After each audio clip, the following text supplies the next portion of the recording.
Pour la vente à emporter, ce restaurant remplace petit à petit les emballages jetables par ces boîtes en verre. L'avantage des boîtes d'Abba, c'est qu'elles sont transparentes. Donc les clients voient ce qu'ils ont commandé. Et quand ils ouvrent, il faut que ce soit joli, il faut que ça donne envie. Pas seulement esthétiques, elles sont aussi plus respectueuses de l'environnement. Nous, on travaille énormément en local, en bio, on a quand même une certaine éthique et du coup, c'était un peu évident qu'il fallait qu'on trouve un emballage consigné. On économise des déchets et donc c'est bon pour l'environnement. Après, c'est beaucoup plus agréable de manger dans un contenant en verre que dans un contenant en carton, ne serait-ce que pour le réchauffer ou le transporter, ça coule pas. Le client paye le récipient 5 €.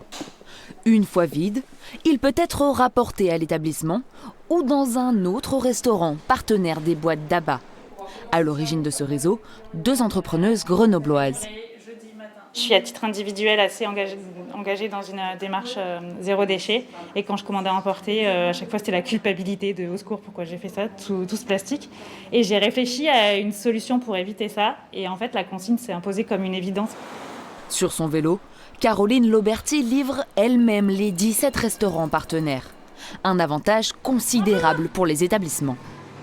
On n'a qu'à les appeler pour qu'elles nous livrent les consignes quand on en a besoin. Donc pour nous, c'est aussi sortir moins de trésorerie d'un coup, justement pour acheter des palettes de bocaux.